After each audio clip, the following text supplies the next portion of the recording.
Hi dears, അപ്പോൾ ഞാനിന്ന് വന്നിരിക്കുന്ന ഒരു അടിപൊളി ചെമ്മീൻ റോസ്റ്റുമായിട്ടാണ് കേട്ടോ. നമ്മുടെ ഇവിടെ ചെമ്മീൻ മസാല, ചെമ്മീൻ റോസ്റ്റ് എന്നൊക്കെ പറയുവേ. അപ്പോൾ നമുക്ക് നേരെ വീഡിയോയിലോട്ട് പോകാവേ.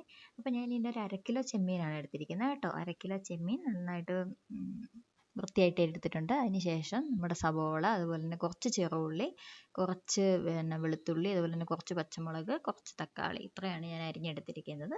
അപ്പോൾ നമുക്കിനി എങ്ങനെയാണ് ചെയ്യുന്നത് നോക്കാം. ആദ്യം ഞാൻ 1/2 കിലോ ചെമ്മീൻ നല്ല വൃത്തിയായി എടുത്ത ശേഷം അതിലേക്ക് കുറച്ച് മഞ്ഞൾപ്പൊടിയും കുറച്ച് ഉള്ളിയും അതുപോലെ തന്നെ കുറച്ച് മുളക് പൊടിയും ഇട്ടിട്ട് നന്നായിട്ടൊന്ന് മിക്സ് ചെയ്യുന്നുണ്ട്.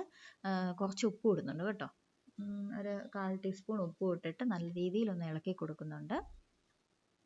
മസാലയെല്ലാം എല്ലാ രീതിയിലും പിടിക്കത്തക്ക വിധം നല്ല രീതിയിൽ ഇളക്കി കൊടുത്തിട്ട് അതിന് ശേഷം അതൊന്ന് വേവിക്കണം. അതിന് വേവാൻ ആവശ്യത്തിനുള്ള വെള്ളം ഒഴിച്ചു കൊടുക്കുകയാണ്.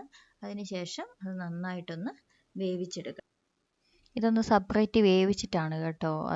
ഇതൊന്ന് നന്നായിട്ട് വേവിച്ചിട്ട് മസാല നമ്മൾ സെപ്പറേറ്റ് ആണ് ഉണ്ടാക്കുന്നത്. എന്നിട്ട് ഇതിലോട്ട് ഒന്നിച്ച് ചേർക്കുകയാണ് ചെയ്യുന്നത്. അപ്പോൾ നമുക്ക് മസാല എങ്ങനെയാണ് ചെയ്യുന്നത് നോക്കാം. ആദ്യം ഞാനൊരു തവ ചൂടാക്കാൻ വേണ്ടി വെച്ചു. തവ നന്നായി ചൂടായ ശേഷം അതിലേക്ക് കുറച്ച് കടുക് ഇട്ട് കൊടുത്തു. കടുക് ഒന്ന് നന്നായിട്ട് പൊട്ടി വന്ന ശേഷം അതിലേക്ക് കുറച്ച് വെളുത്തുള്ളി, അതുപോലെ തന്നെ നമ്മളുടെ പച്ചമുളക്, കുറച്ച് പച്ചമുളക് ഇട്ട് കൊടുത്ത് നന്നായിട്ടൊന്ന് വഴറ്റിയെടുക്കുക. അതിന് ശേഷം കുറച്ച് കറിവേപ്പില ആഡ് ചെയ്യുന്നുണ്ട്. കറിവേപ്പിലയും കൂടെ ആഡ് ചെയ്തിട്ട് ഇങ്ങനെ കറിവേപ്പില ആഡ് ചെയ്യുവാണെങ്കിൽ കുറച്ചും കൂടെ ഫ്ലേവർ കറിയിൽ നിൽക്കും കേട്ടോ. നമ്മളിപ്പോൾ ലാസ്റ്റ് ഇടുന്നതും ആദ്യം ഇടുന്നതും നല്ലതാണ്. അപ്പം ഈ കടുക് പൊട്ടിച്ച് കറിഞ്ഞ പാടെ നമ്മൾ വേപ്പില ഇടുമ്പോഴാണെങ്കിൽ നന്നായിട്ട് കറിവേപ്പിലയുടെ ഫ്ലേവർ നന്നായിട്ട് ഇറങ്ങും കേട്ടോ. ഇനി ഒന്ന് ചെയ്ത് നോക്കണേ, അതിൻ്റെ ഒരു ചെറിയ ടിപ്പാണ്. എന്നിട്ട് നമ്മുടെ സവോളയും അതുപോലെ തന്നെ കുഞ്ഞുള്ളി ഇട്ടിട്ട് ചെറുള്ളി ഇട്ടിട്ട് നന്നായിട്ടൊന്ന് വഴറ്റിയ ശേഷം പെട്ടെന്ന് വേലാൻ വേണ്ടി ഞാൻ കുറച്ച് നേരത്തെ നമ്മൾ ചെമ്മീൻ ഉപ്പിട്ടിട്ടാണ് വേവിച്ചത്, അതുകൊണ്ട് മസാലയ്ക്കുള്ള ഉപ്പ് മാത്രം ഇട്ടാൽ മതി. അതിന് ശേഷം അതിനകത്തോട്ട് കുറച്ച് മല്ലിപ്പൊടിയും അതുപോലെ തന്നെ മുളക് പൊടി, നമ്മൾ മസാലയ്ക്കകത്ത് അല്ലെങ്കിൽ ചെമ്മീൻ വേവിക്കാൻ വെച്ചതിനകത്ത് നമ്മൾ കുറച്ച് മുളക് പൊടി അതുപോലെ തന്നെ ഇട്ടായിരുന്നു. അതുകൊണ്ട് തന്നെ നമ്മൾ അതൊക്കെ നോക്കിയിട്ട് വേണം, കാരണം കുറേ ആയി പോകരുതല്ലോ. അപ്പോൾ അതൊക്കെ നോക്കിയിട്ട് വേണം നമ്മൾ ഇടാൻ വേണ്ടിയിട്ട്. അതിന് നല്ല രീതിയിൽ വഴറ്റിയെടുക്കുക. അതിന് ശേഷം നമ്മൾ വേവിച്ച് വെച്ചിരിക്കുന്ന ചെമ്മീൻ നമ്മൾ നന്നായിട്ട് വെന്ത ശേഷം ഒരു 10-15 മിനിറ്റ് ഞാൻ വേവിച്ചിട്ടുണ്ട്.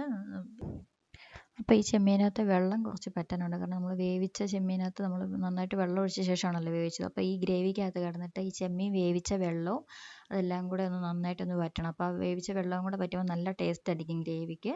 അതിനുശേഷം നമ്മൾക്കൊന്ന് നന്നായിട്ടൊന്ന് മൂടി വെച്ച ശേഷം ഒരു 10-15 മിനിറ്റ് ഒന്ന് നന്നായിട്ടൊന്ന് ആവി കയറി വേവണം. അപ്പോൾ അതിൻ്റെ കുറച്ച് ഡ്രൈ ഗ്രേവി ആണെങ്കിൽ അങ്ങനെ, അല്ലെങ്കിൽ കുറച്ച് ചാറായിട്ടാണെങ്കിൽ അങ്ങനെ, ഞാൻ കുറച്ചൊരു ചെറിയ തോതിലൊരു വാട്ടർ കണ്ടൻറ്റ് വെക്കുന്നുണ്ട്.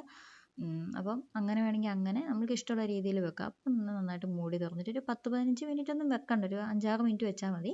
ശേഷം നല്ല രീതിയിലൊന്ന് ഇളക്കി കൊടുക്കുക.